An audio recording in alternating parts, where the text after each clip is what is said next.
আরে তুমি না বলছিলে তুমি নাকি ভীষণ ক্লান্ত, তাহলে এসব কি? হ্যাঁ, ক্লান্ত ছিলাম, কিন্তু তুমি ছোঁয়ার পরে সব দূর হয়ে গেছে। আচ্ছা, হ্যাঁ।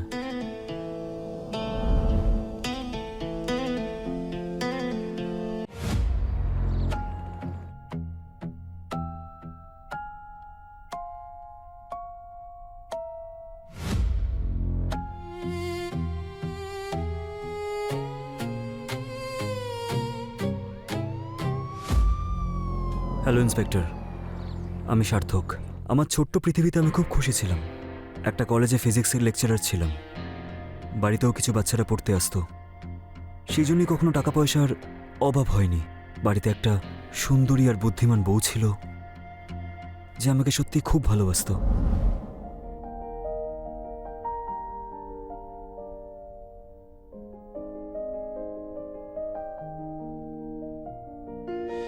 ঘুমাতে দাও না আমাকে, খুব ক্লান্ত আমি। ঠিক আছে, তুমি ঘুমাও না। আমি কি বিরক্ত করছি?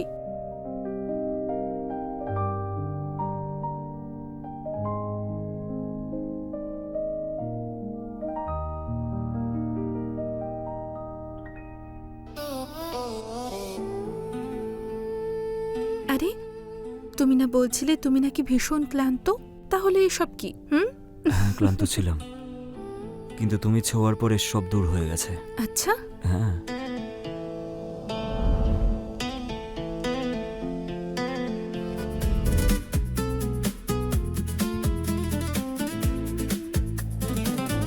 আমরা একে অপরকে সময় দিতাম আর খুব কথা বলতাম।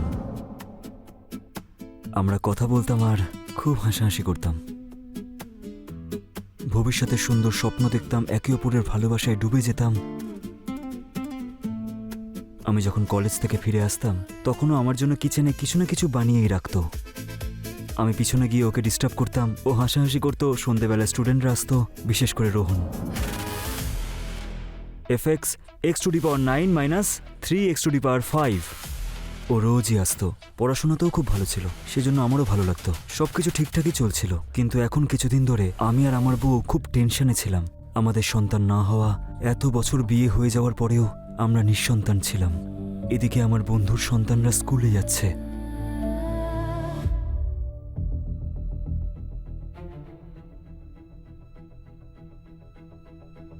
কাভিয়ার মুখে মা হওয়ার খুশিটা দেখতে চেয়েছিলাম, আর সেই কারণেই আমি একদিন মেডিকেল চেকআপও করালাম।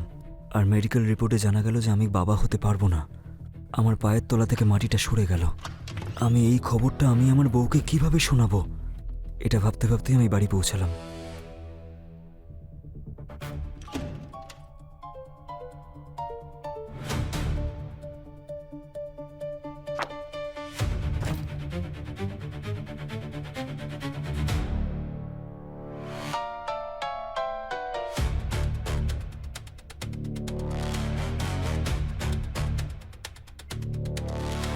চা। আচ্ছা, আজ তুমি আমার পিছনে পিছনে আমাকে ধরার জন্য কিচেনে এলে না তো? আজ খুব ক্লান্ত লাগছে। আজ আমার কাছে এমন একটা খবর আছে যাতে তোমার সব ক্লান্তি দূর হয়ে যাবে। কিরকম খবর? তুমি একজন হতে চলেছ। একটা সিম্পল টিচার কি বা হতে পারে? কেউ কি আমাকে মিনিস্টার বানাবে নাকি? মিনিস্টারের থেকেও বড় পোস্ট পেতে চলেছ তুমি। তুমি বাবা হতে চলেছ।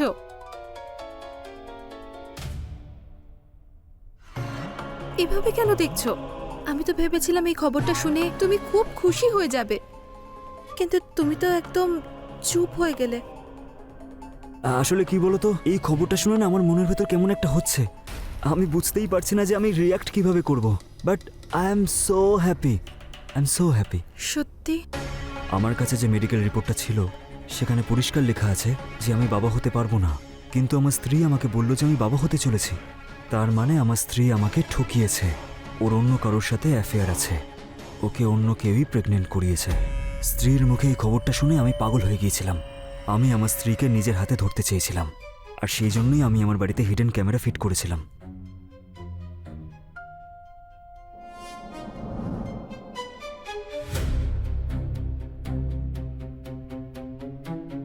এবার জানতে পারবো আমি যে আমি না থাকতে এই বাড়িতে কে আসে, এই বাচ্চাটা আসলে কার।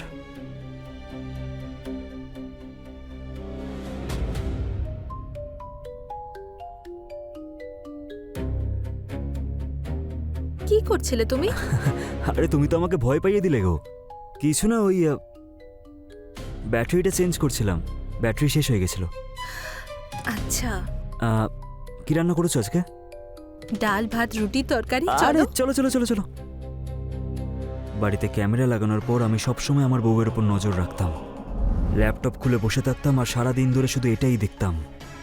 কিন্তু অনেক দিন কেটে যাওয়ার পরও আমি এমন কিচ্ছু দেখতে পাইনি যাতে কাভিয়ার সিক্রেট অ্যাফেয়ারের ব্যাপারে আমি কিছু জানতে পারি। তখন আমার কিচ্ছু মাথায় আসছিল না, আমি খুব কনফিউজ ছিলাম।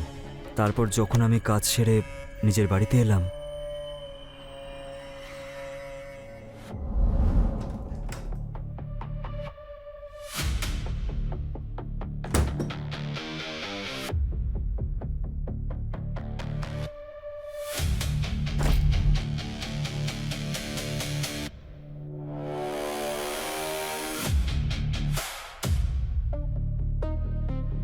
কি হয়েছে? আজ হসপিটাল থেকে তোমার জন্য লেটার এসেছে। কিছু প্রবলেম হয়েছে?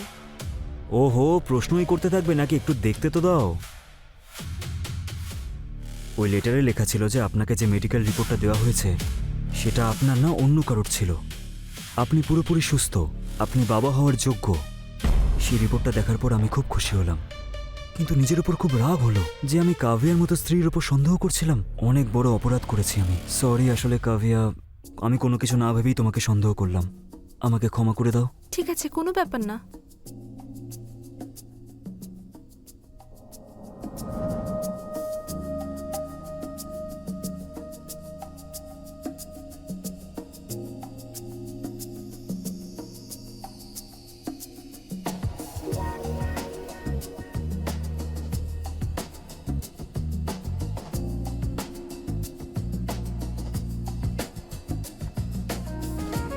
এবার ঘুমিয়ে পড়ো, না হলে ও তো এবার রাগ করবে, বলবে বাবা মা ঘুমোতেও দেয় না। আমাদের বাচ্চা না খুব বুদ্ধিমান। ও জানে যে বাবা আমাকে না অনেক দিন ধরে মিস করেছে, তাই এখন ও না কম্বল মুড়ি দিয়ে শুয়ে পড়েছে। কম্বল? পেটের মধ্যে কম্বল কোথা থেকে আসবে? আসলে কি বলতো, আমি না ওকে কোরিয়ার করে দিয়েছিলাম।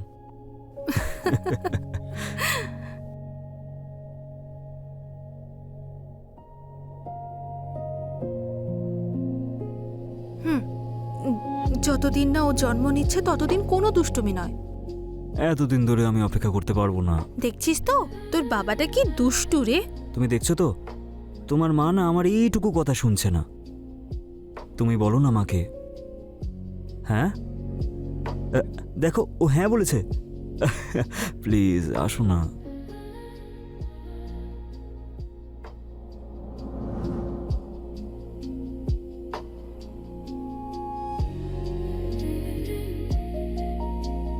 দেখো, আমার কথা শোনো। আজ থেকে না তোমার এমন কোনো কাজ করার দরকার নেই যাতে তোমার স্ট্রেস হয়। আচ্ছা। শোনো, এদিকে ঘোরো। আর কিছুদিনের মধ্যে আমি তোমার জন্য একটা মেড রাখবো, ঠিক আছে?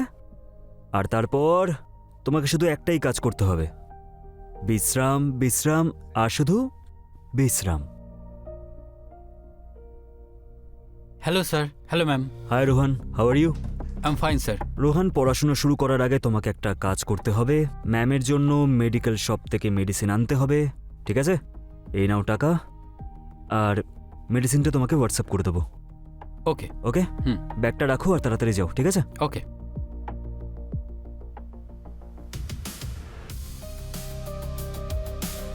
আমার জীবনটা কিছুদিনের মধ্যে একদম বেরঙিন হয়ে পড়েছিল। আবার সেই সমস্ত রং আমি ফিরে পেয়েছি, সব খুশি ফিরে পেয়েছি, আর সেটাও অনেক গুণ বেশি। কাভিয়া মা হতে চলেছিল, আর আমি শুধু ওকে সব সুখ দিতে চেয়েছিলাম। আমি ঘরবাড়ি পরিষ্কার করতাম, গাছে জল দিতাম। একদিন গাছে জল দিচ্ছিলাম, তখন আমি ব্যালকনির পাশে একটা জিনিস দেখতে পেলাম। জুতোর ছাপ এখানে। এখান থেকে কেউ আবার... না না, আমি কাভিয়ার ওপর আর সন্দেহ করতে পারবো না। আগেই আমি ওর ওপর সন্দেহ করে ওকে অনেক কষ্ট দিয়েছি। না,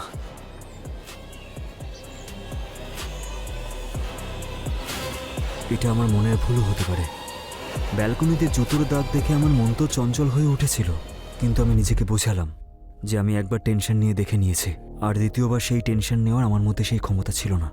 পরের দিন কলেজ থেকে আসার পর আমি প্রত্যেক দিনের মতনই রোহানকে পড়াচ্ছিলাম। তখনই আমার কাছে আমার পুরনো স্টুডেন্ট জ্যোতি এখানে দেখা করতে এলো। রোহান, আজকের জন্য তাহলে এইটুকুই থাক, বাকিটা কালকে করব। Okay sir.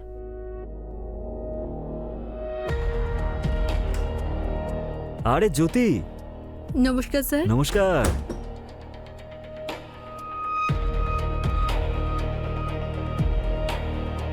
রোহান, ও হলো জ্যোতি, আমার ওল্ড স্টুডেন্ট।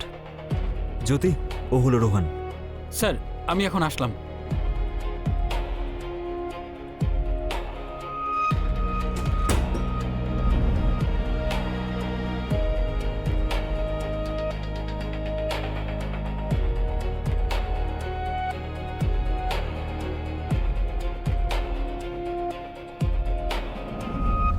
আসো জ্যোতি, কাম,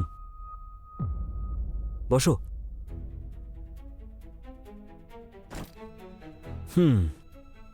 আচ্ছা জ্যোতি, ও হলো আমার ওয়াইফ।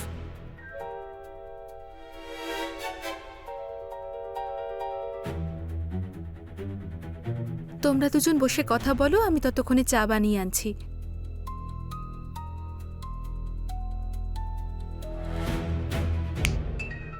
কি হলো? তারপর বলো, তোমার সব কেমন চলছে? কি করছো এখন লাইফে? স্যার এখানেই আছি আমি, এই শহরেই সঞ্জীবনী হসপিটালে এইচআরে চাকরি করি। আপনার সঙ্গে আমার সিরিয়াস কথা আছে, হ্যাঁ বলো। কিন্তু এখানে এসে জানতে পারলাম যে একটু বেশি সিরিয়াস। সিরিয়াস মানে কি বলতে চাইছো? পরিষ্কার করে বলো না। আমাদের হসপিটালে একটা ছেলে আর একজন মহিলা হসপিটালের স্টাফের সঙ্গে ঝগড়া করছিল। হসপিটালের স্টাফ ওদের যখন বাইরে বের করে দিল, তখন জিজ্ঞেস করলাম যে আসলে কি হয়েছে। ওরা টাকা দিয়ে কারোর মেডিকেল রিপোর্ট চেঞ্জ করার চেষ্টা করছিল। আমার একটু অদ্ভুত লাগলো, আর আমি এটা জানার চেষ্টাও করলাম যে ওই রিপোর্টটা কার ছিল। আর আপনি জানেন আমি কি জানলাম? কি? ওই মেডিকেল রিপোর্ট আপনার ছিল। সরি টু সে স্যার, কিন্তু ওখানে লেখা ছিল আপনি বাবা হতে পারবেন না।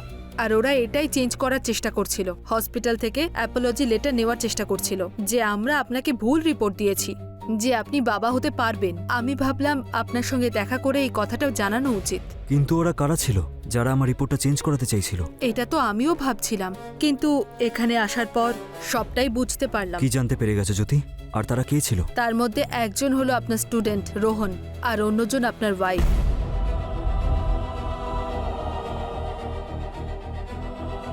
নিজেকে একটু সামলান স্যার, আমি আসছি, আবার দেখা হবে।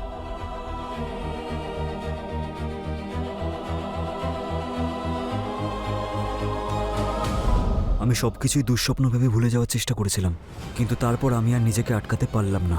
আমি বুঝতে পেরে গেছিলাম যে আমার সন্দেহটাই ঠিক ছিল। ব্যালকনির আশেপাশে যে জুতোর ছাপটা দেখা গিয়েছিল সেটা রোহানেরই ছিল। আমি বুঝতে পেরে গেছিলাম যে প্রথমবার আমি ভুল জায়গায় ক্যামেরা ফিট করেছি, কারণ ওই শয়তান রোহন দরজা খুলে তো ভেতরে আসতোই না। তাহলে ওকে আমি দেখবো কিভাবে? তারপর একটা ক্যামেরা আমি বাড়ির উইন্ডোতে লাগিয়ে রাখলাম, আর অন্যটা বেডরুমে। আর কলেজে নিজের রুমে বসে আমি এক হরর ফিল্ম শুরু হওয়ার অপেক্ষায় ছিলাম, যেটা যে কোনো মুহূর্তে শুরু হতে পারত। কখন থেকে ওয়েট করছিলাম, আজ পুরো 1 ঘন্টা বাদে এলে। আরও তো অনেক কাজ থাকে সোনা। আমার থেকেও বেশি জরুরি কাজ আছে। তোমার থেকে জরুরি আর কোনো কাজ নেই। আর এমনিতেও আমার বাচ্চা তো তোমার পেটে আছে। আচ্ছা, একটা কথা বলো তো, তুমি আমাকে ছেড়ে দেবে না তো? হ্যাঁ, তোমার মতো বিউটি কুইনকে কেউ কি ছাড়তে পারে? হ্যাঁ বলো। কিন্তু তবুও যদি তোমার বাড়ির লোক অন্য কারোর সঙ্গে বিয়ে দিয়ে দেয়? তাতে কি হয়েছে? বিয়ে তো তোমারও হয়ে গেছে না? দেখো, যারা ভালোবাসে তারা তো বিয়ে করেই, কিন্তু কোনো বন্ধনে জড়ায় না। বন্ধনে জড়াতে চাইছো না যখন জড়িও না, কিন্তু কারোর জীবনটা নষ্ট করে দিও না।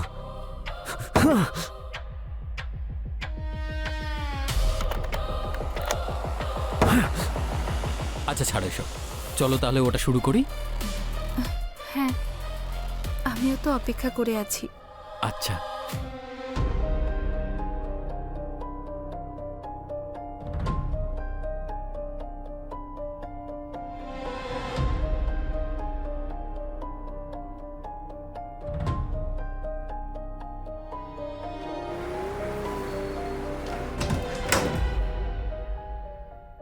বস, আমি তোকে এতটা ভালোবাসলাম, তুই যা বলেছিলি সেটাই আমি করেছি। তোর সব ইচ্ছা আমি পূরণ করলাম, আর তুই তুই আমারই স্টুডেন্টের সাথে এইসব নোংরা কাজ করে বেড়াচ্ছিস। সার্থক, আমাকে ক্ষমা করে দাও। চুপ! আমি আমাদের বাচ্চার জন্য কতটা আশা করেছিলাম, আর তুই? এবার আমি তোকে প্রাণে মেরে ফেলবো। সার্থক, কিন্তু- প্লিজ ক্ষমা করে দাও। ক্ষমা তো আমি তোকে করব না, কিন্তু তার আগে আমি জানতে চাই যে তুই আমার মেডিকেল রিপোর্টটা কিভাবে চেঞ্জ করলি। সার্থক, তোমার মেডিকেল রিপোর্ট আমি সেদিনই দেখে নিয়েছিলাম যেদিন তুমি পেয়েছিলে, আর আমি জানতাম তুমি আমাকে সন্দেহ করো। সেই জন্য আমরা দুজন হসপিটালে গিয়েছিলাম মেডিকেল রিপোর্ট চেঞ্জ করতে।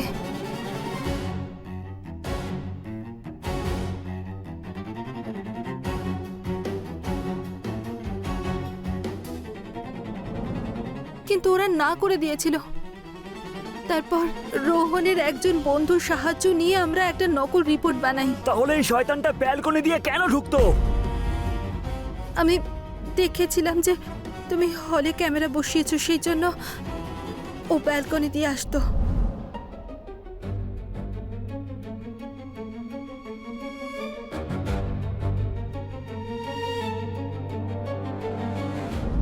স্যার, স্যার ক্ষমা করে দিন স্যার। স্যার এরকম ভুল আর কখনো হবে না স্যার, প্লিজ ক্ষমা করুন।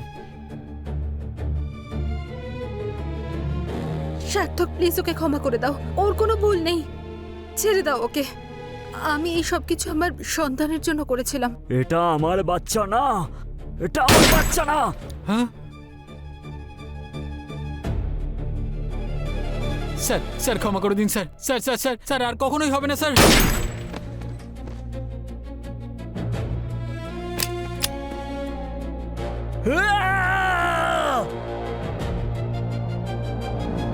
ব্যাস ইন্সপেক্টর, এটাই হলো আমার গল্প। দেখুন, আপনার কথা শুনে আমি সমব্যথী, কিন্তু বাকি আদালত যে সিদ্ধান্ত নেবে সেটাকে মানতেই হবে। আমরা কিছু করতে পারবো না।